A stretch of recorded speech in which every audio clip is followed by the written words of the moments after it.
another episode of the Hype Code podcast. I am your host, Safa Al-Chami, and this is my husband, Abbas. You guys have met him before. We are starting a brand new series called Couch Talk. So Abbas, could you tell us the concept that you came up with? So couch talk is just simple. We talk about anything, whenever you go to someone's house, whenever you see on couches, anything flows on the couch. So the conversation is going to flow. Yeah. It's going to be controversial. Yeah. Opinion, like we're going to cut. Yeah, It could be. could be controversial. Yes. I think we're gonna, you guys have to just stick around and find out. So the topic's going to be very fluent, very flexible, but also exactly what Abbas said, the conversation is going to flow. So we're going to go from one subject to another. So tune in to this series. And today we're going to talk about cultural, what did I say? Cultural boundaries, we call it. Cultural? The couch, cultural. What was I saying? So controversial cultural topics. Anyway. So today's subject is the controversial cultural subjects. And we're going to base it around our culture, obviously. And we're going to add a little bit of Islam into it, but also the concept that we're actual millennials. Yeah. So and most of these stuff is just from our personal experience. Yeah, our experiences and what we've, the barriers that we had to break through, like our little kind of light bulb moments. And one of the light bulb moments that I think we can resonate with really well is the cultural appropriation or the expectation of the daughter or the son naming after the parents. Yes. Yeah. We're going to go there. So yeah, should we start it now? Yeah, we're going to start it. So as we speak, right now, as we speak, I'm actually 34. It's my birthday today. So, as a 35-year-old man, probably on age of 12, 13, it's always been putting, like your first girl is Salam and your first boy is Kamal. Yeah. Even when I first met you, it's like, we just... Yeah, it was like I had no choice. Yeah, not dry. Not dry. Yeah, so it was very instilled into you. You were influenced with this belief that you had no other choice. I'm not allowed to, but at the age of 25, this is like, I was born when I was 24, yeah? I'm 24. I actually heard a lecture that apparently it was not compulsory. I'm like, I remember I brought it to you? Yeah. You're like, I told you it was. I'm like, if it wasn't, I'm pretty sure my dad would have told me. It's not. Yeah, but I just thought it was just like, you have to. Yeah. And that's when I started to look into what's cultural and what's your religion. Yeah. So what I've come to learn at 35 years old, or maybe when I was 33 years old, that it's not, you don't have to name after your parents if you don't want to. Yeah. It's strictly between you and your wife. It's your business and nobody else's. I mean, your parents can give you the imprint, obviously. Yeah. We do respect our parents. I would suggest everyone respects their parents. 100%. But I'm talking about, once you open up and your own house and your own family, it's between you and only your wife. I think that is one of the big, I work with a lot of newlyweds, and when they come around, naming the child, I think obviously the male being the oldest boy or the only boy, the concept that has been kind of fed into kind of like what do they call it, pigeonholed or birdseed into their brain that planted the seed. I get the concept of the respect, I absolutely totally do. But I think when we first get married, I think you and you agree, because, Arabs, Muslim, we actually get married quite young. People, when we say white people, I don't mean it as an offense, by the way. When I say white people, I say ajnabiyya, that means that they get married after 30, 40, 50. So they already know who they are. But because we get married young because of adultery and, it's really good for our religion and whatnot. We also want to have the concept of having children young. Yeah. I think this is the first boundary that a lot of newlyweds and new parents actually battle. Yeah, and I can see why, but still take whatever is going on at parents' house into their own house because they don't know the difference. They're still quite young. Yeah. I was married to age of 23. Yeah, I was 21. You were 21, but yeah, we're still very, very young. Very young. Very young. So I can see why people, still call up their dad and call up their mum, asking for advice because, she's young, he's young. Yeah. And, I think it creates that first essence of resent if you choose not to name the child after the parents. Yeah. Like I said, this is a controversial topic. I'm not saying, but, I'm not saying that you don't have to. I'm talking about it just, if I was listening to someone at that age, at least, if they gave me a choice, if I really, what I would name Kamal Salam. Yeah. Because I remember very fondly, and by the way, this is no disrespect to anyone, very fondly, I fought tooth and nail to change the name with my son.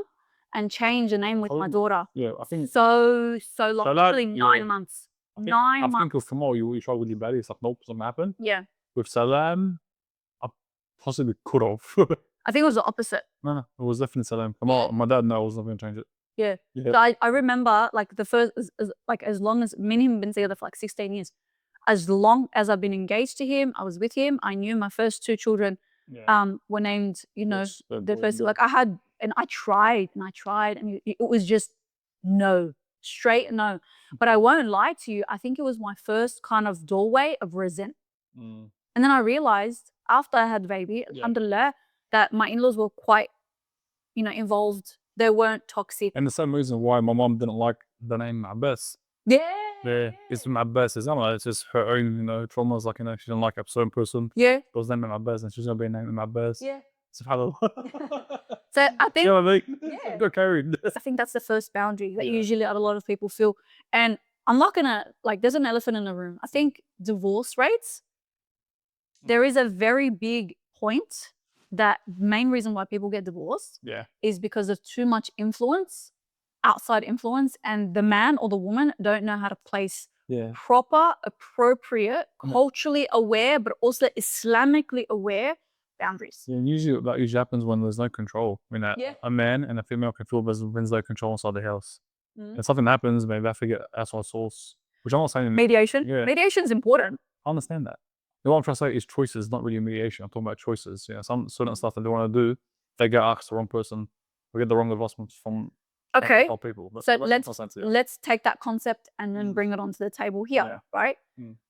Whose advice do you follow? Do you follow the person's advice who has a happy marriage life or a content marriage life? Because let's be honest, you're gonna more likely to be content than happy. I feel like there's so much. I feel like it's more basic than that, because you know, some people don't show. You know, people might watch us when I think that our life is perfect. No, we only show you what we want to show you. That's true. I'm not saying that our life isn't perfect. I'm not saying that at all. I'm trying to say is just, you know, learn whatever you need to learn to make your own life happy. Okay. You know, make your own choices by you learning what you have to learn. Okay, Abbas. And in our religion, life is honestly something so basic. Just learn the basics. Okay, so where it's your choice, your names. You know what I mean? So you spoke about making choices. Okay. And how does someone make a choice based on their values, their family in mind? I'm talking for, like, I'm asking you because you're a man. So based on around Islam, how do you separate Islam and culture? How do you base it around the choices that's going to benefit your family, but also benefit you, but also is not going to displease Allah? You must show the questions. Right. Like, I just honestly, I wonder why you females, you know, have a lot on your mind, because that was like the most weirdest for issue. For us men, it's very basic. If it's Islamically, if it's religion, just do it. Culture, I don't have to think about it. I don't want to think about it. Okay. I want to. So we're gonna have to find to a stage where, you know, culture has nothing to do with me. I don't, you know what I mean? I don't. Let's be realistic. You know, I'm born here, raised here, and most of my culture is now Australian. I'm not saying our Lebanese culture is bad. Probably the best. When I'm going to Lebanon, you know, I love it. Here, I like it. I absolutely love it.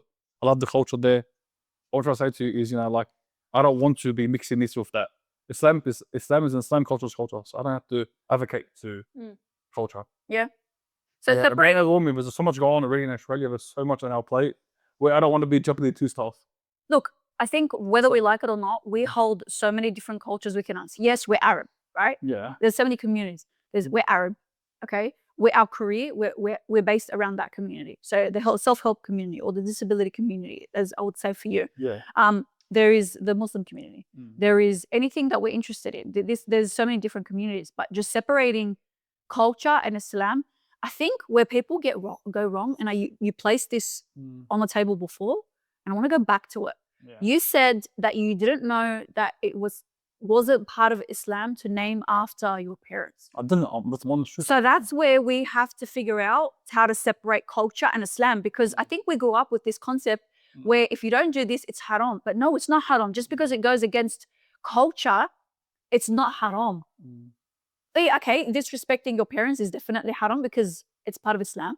But disrespecting or moving away your culture, acting in the way of Islam, is more likely it's going to benefit you because it's a embedded value. When we place the value of Islam and place the value of culture, Islam always conquers all. It should always conquer all. Yeah. So going back to your question of how someone makes the choice, go and learn your deen. Go and learn your religion. And you could be watching this and you're not Muslim. Yeah. Christian, go and learn your religion so that way you can act upon that. Yeah, because everyone has their own culture in every religion. That does have to be just Islam. Yeah. It's true. Yeah. Yeah. I'm pretty sure everyone has their own culture. Mm. Yeah. And it's not either or. I think it comes down to compromise as well. Yeah, it's true. But yeah, that choice of separating culture and Islam, I think it's really, really, really important. Yeah. So you also asked me a question about what choices do you make, which is benefit you and the family. Yeah, how do you make a choice as a man that is going to benefit you and the family? And I'll obviously answer upon my point of view as well, because I think it's so important. So example, let's say that, we want to put our kids in Quran. Yep. So that's these examples I'm giving you is for my own personal. Yeah. So what we do immediately is the first option. It's like a school where we put them all together. So we know for the first 2-3 weeks, we got to go back and forth with the teacher and say, hey, is Kamal good enough to stay inside a classroom event? Is Taji good enough to stay inside a classroom event, or Salam? So as we speak now, Salam's the only one that's good enough. Or her learning style, I wouldn't say good enough. Her learning style was okay for a school event. Like a group setting? Like a group. But Kamal and Taj are more better off one-on-one. Because when you got Taji wants all the attention to himself, and only himself doesn't like showing attention. Kamal just learns better with one-on-one so that he gets distracted. Yeah. So what I'm trying to say to you is sometimes your choice isn't just for right now, it's for decades and decades to come. Okay. So, you have to also make that choice. Are you bothered to taking one to a certain classroom and other one to your house? Or, 2, 3, 4 different places. That's also a choice that you got to make with them. Yeah, okay. There's the short term and there's long term. All right. So what you're saying is when you make a choice, you have to think about what's the benefit of this choice. Yes. Yeah. Okay. Who's it going to benefit? And are you working with someone's capacity? Yes. And then you have to ask yourself, how does this choice mature? Yeah, exactly. What is the long-term effects of this consequence? Yeah. They might overwhelm people, but at the end of the day, sometimes that's the best way to think. Why would I go get a 2-seater car when there's 4 people inside my family? Exactly. So don't act upon, so don't act upon what you need. You have to act upon what other people say. It means you need to be selfless. So if you're thinking about having if you're thinking about having 5 kids, maybe buy a 7-seater now, even though you've got 3 kids. Yeah. Okay. Or 2 kids, because you're eventually going to grow. That's what I'm saying. Yeah.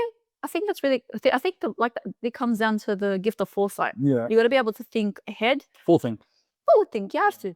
You have to be able to think forward, because if you don't, then, you can buy yourself. When you're not different from what fish inside a cage where once they get full, they just skip over the hood.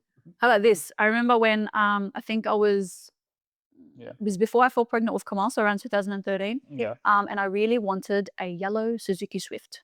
Do you remember that? Oh. And I had no intention of falling pregnant, by the way. All I wanted was a yellow Suzuki Swift. And the what's it called came back and I got denied. Okay, and I was absolutely heartbroken.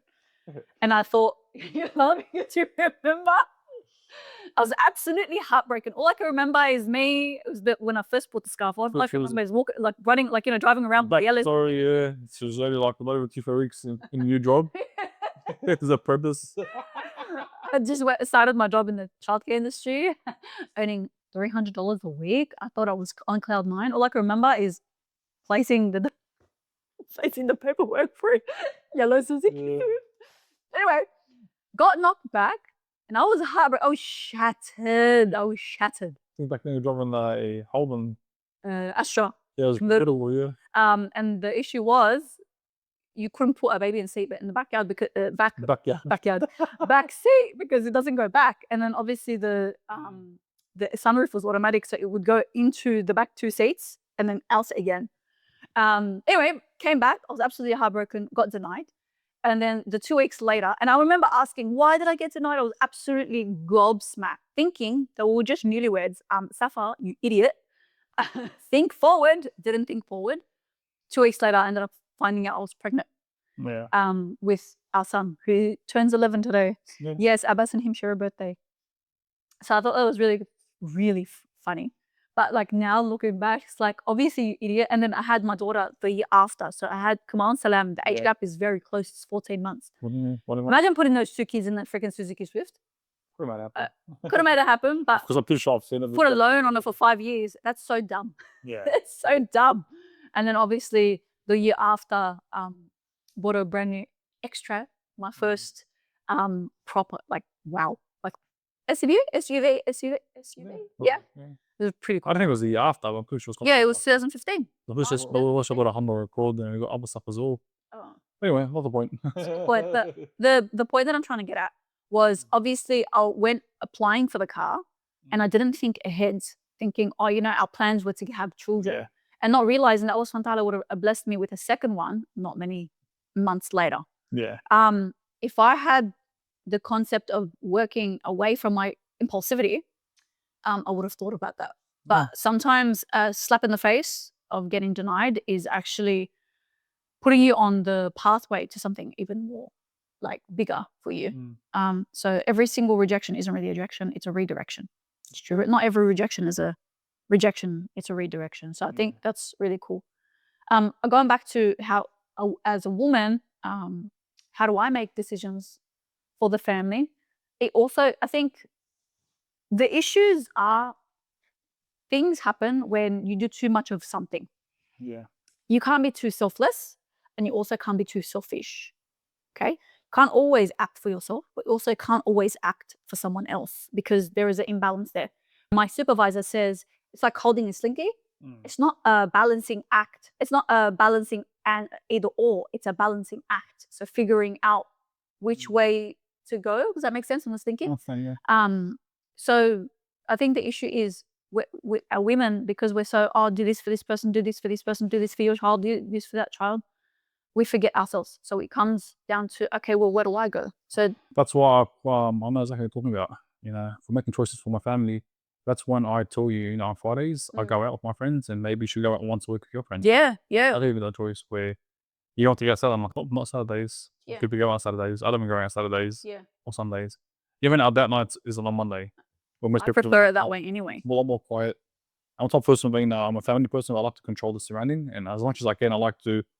Well, I got the best ways to control your surrounding is on a day where most people don't go out. Yeah. Which is a Monday. That's why also go out with your friends on a Thursday. Yeah. Possibly Wednesday if you can. Well, also it works in your benefits. Like when we went to build Chinatown or get in the pancakes, my friend's like, oh, get ready to wait for 20 minutes, for an hour. We got Monday. On the Monday, we waited for like 10 minutes.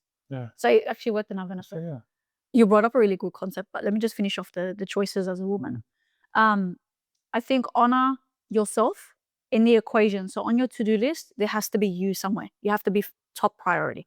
Because I think we do that. Because we also, if you want to also add on that, we're also going on holidays together. I just mean that. Yeah. We do turn to kids when we're there with our friends, you know, most of our friends for us as well. Yeah. We've had their kids and we're just turning to kids ourselves. Yeah, I think I love that. Yeah. Because it's so at least once a year. Yeah. If we could do more than that, we would. Sometimes we just, you know, we can't plan with us and our friends and all that type of stuff. It's just too hard. At least once a year we make it happening. Even so excited. Even just lower than that. If you're like not in the financial bracket, you know, for you to do that, I think date nights. Yeah. You and your friends, yeah? No, for me and you. Also like couple. Yeah. Yeah. So like date nights. I say date nights are non-negotiable. And they'll be like, oh, what am I going to talk to my husband about? What do I have a conversation? Well, go do researches. Sometimes we don't have to talk. Sometimes we just get out of the house when the kids are around. Yeah, it does. Go get me acai without worrying. Like, Mom, I don't like the granola. Mom, I don't like the strawberry. Mom, give me pistachio. I think that is just a thing. Like, obviously, not everyone is in the financial bracket to go on holidays, or they don't have they're working too hard. But I think people prioritize, like I said, too much of anything is not good. So that also you are in the equation. So as parents, remember, when your kids get married and have children, it's called empty nest syndrome. Where you finally look at your husband of 30, 40, 50 years, and it's like, who is this person? And then you're like, it's just a zombie. I think building that relationship foundation is like non-negotiable. And so we spoke about non-negotiable. So we spoke about the cultural stigma. What else do you want to talk about? Because I think we didn't really kind of hammer down on the boundaries of the family. I think we should, because I think your opinion on it was so important. It really is. You're the therapist. You're the one that hears a lot more. My circle is very, very small. Yeah. Very, very small. I don't really hear the stuff that you hear. Oh, I can go on further. Yeah, you always something that people ask, why don't you coach people? It's like, not for me. I work with disability, and that's That's where you that's it. Nothing else. we used to coach people Long time ago. very long time ago. Don't know how you do it. I will tell you got to take it with a grain of salt. Yeah. Like I felt it's safe to people. The stories that I hear would bring your insides out. Like you would cut you. It's really bad. Well, you're a therapist. What do you think most relationships actually failing? We're gonna go there. Let's go there. For quite a lot of reasons. A lot of people are one of the biggest concepts why relationships are failing, because people put blame on the desire rather than their own responsibility. For example, people act in action of their desire, so they hold their desires in control rather than themselves. So there's things like zina, which is adultery.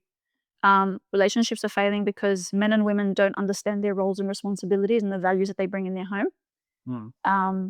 Men are not doing enough, women are not doing too much, or there's an imbalance and inconsistency. Yeah. I think we've said this before. Marriage isn't 50-50. It's 80-20.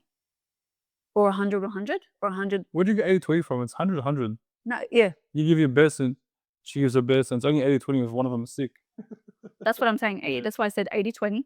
100-100. It's never 50-50. Yeah, never. Because if you are 40% one day, what would you go in half-heartedly? That's just something that you can't be one leg in, one leg out in a relationship. Yeah. So yours will be 100, 100, yeah. So I think there's no such thing as a one leg in, one leg out relationship. The relationship is not going to fail. But people acting in the way of their desires is the biggest problem, because that is putting power in your desire. And the desire is not going to mature properly. Makes sense? That's true. So men and women don't understand their roles and responsibilities. Men and women are doing too much or not enough. And I think the priority of the relationship, priority of the relationship goes all the way down. Yeah. And I think we got to bring this thing. The first couple of years of our marriage, Abbas, when we had 2 kids under 2, it was very mundane. It was very boring. It was very repetitive. True. So I think people. Yeah, but I started to do I remember you were deteriorating a lot, and I remember I needed to do something around home, because back then I was working 12 hours a day, 6 days a week, and it was just you at home. Yeah. You know what I mean? So I'm I had to do something around home. Back then the marketing, the online working space wasn't popular yet. That's what I always say. Me or the OGs are this. Yeah. People that most people come up now and they're quite popular, and it's you got no idea how many stuff like this. So we had to run through. Yeah, everything was a scam online back then. If you're working online, it didn't exist. Yeah. Going back 8 years ago. It's you know what, man? If I can just replace my $4,200 a month online, which honestly it's not much. I know it's not much, but that's all I wanted to replace back then. Yeah. So I can just work with you at home with the kids. You know what I mean? But I just thought if I can do that, there'll be more around helping with my wife at home. That's it, nothing else. I didn't know it would be taking me to what was looking now. No way. Because I had to really, really, really dig deep into myself and to my core to change a lot of stuff about me. You know what I mean? Because Facebook for me was just sharing cat memes and finding stuff that's useless. You know what I mean? I was working full-time security. It's all I thought that was it for me. The way you went through the depression and you weren't very happy. Obviously it went into work as well. That's why I had a lot of weight. I think the biggest catalyst for me, biggest pivot was, so Abbas is a Barcelona Messi fan. And for his birthday, massive fan. Abbas went through a stage where, for his birthday, I imported a authentic signed, we still have it, authentic signed Messi jersey. Yeah. It has its licensing and everything from Sweden. No, from Spain. I brought it and I remember he came back from work and he used to finish at work at 8 o'clock. I had already put my kids down to sleep and I showed him it. It was a Thursday, so it would have been 9 p.m. 9 p.m. Yeah. And then about 9:30 by the time he came home. I brought it, showed it to him, and the guy had no reaction. Thank you, gave a hug. That's it. And I was like, another show. Wow. That was. You love reactions. And I give gifts. I love gifts. I love gift giving and I love receiving gifts. Yeah. And it was such a punch in the face to see him react like that. No reaction. No reaction. And I was like, what do I do now? So I think it was so mundane. I think there was no excitement. So I think the biggest concept of that pivot was like, okay, clearly he's not happy. Like I look back now and say, oh, clearly he wasn't happy, idiot. Yeah. But back then I was like, what the hell just happened? Yeah. It's true. I was What the hell is that? What the hell are you? What the hell, auntie? So what do most what do girls want in a relationship, you know? Oh, Because obviously I think 95% of the clients are females. yeah. And 98%. Oh, yeah. No, 99%. Odd because I work with couples and stuff. Open communication, emotional maturity, right? A lot of men don't have the skill set to not take things personally. Yeah. So when a woman voices her opinion and she's upset and she's emotionally drained, when a woman's like expressing like, why don't you help me with the dishes or why don't you help me with the kids, they take it as a threat. They get defensive. If you think that your emotional, no, I'm going to put this out there. If you think your emotional capacity or your emotional well-being is not important in a relationship, this is to the men. You are sadly mistaken, because the relationship is carried by the man's ability to be emotionally mature and communicate and take feedback like a champ. I'll tell you why. The hormones, they fluctuate. We have a 28-day cycle. Sometimes we're up, sometimes we're down. We have 1 week out of the whole month that we're on fire. A man's hormonal imbalance is 24 hours. So a man is literally the rock. If the man's not the rock, the woman is gone. I guess it's the point of me speaking. She spoke on my behalf. She speaks for me now. Very bad. But I wanted to bring that because that's science. There's I know science. it's science, but I've told you so many times this is where you actually got all this information from. It's like our job as a man, speaking as a man, I don't know what you're speaking for me. I feel about science. So all I was saying is, you know, what I would have said is, you know, for us, it's very, very basic. You know, just be emotional intelligent, that's it. Be emotionally supportive. Because our emotions isn't up and down like you mentioned. Yeah. You know, like this is basic for us, you know, like be emotionally, what's that word I always like to call it? Stable. Emotionally stable. That's it. So don't take things to heart. No, none of that stuff. None of it. Who cares? Be emotionally stable. Okay. Yeah. You have to be. And for, you know, like for men, it's very, very, very simple. Respect. Nothing else. Don't ever raise your voice at a man, whether you're emotional or not. We will take it as a threat. Because, you know, end of the day, it is our household and it is our safe zone. So don't ever yell at your husband, even if you've had enough.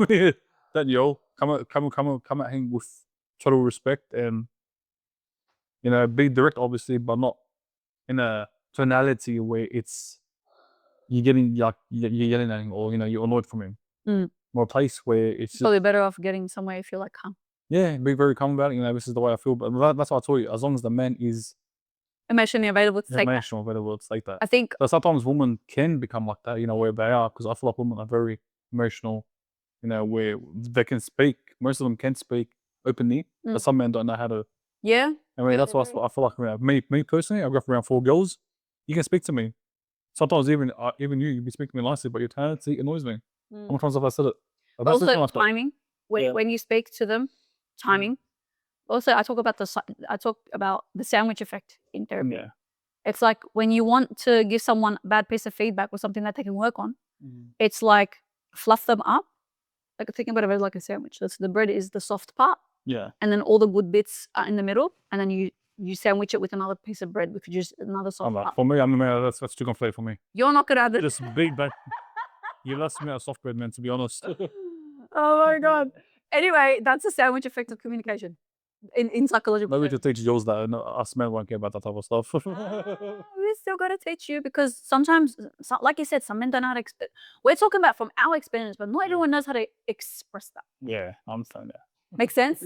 So I think women are light years ahead in some sense, men are light years ahead in some sense. Yeah, but I think men are very simple. As long as we're emotionally stable, you don't have to do no sandwich.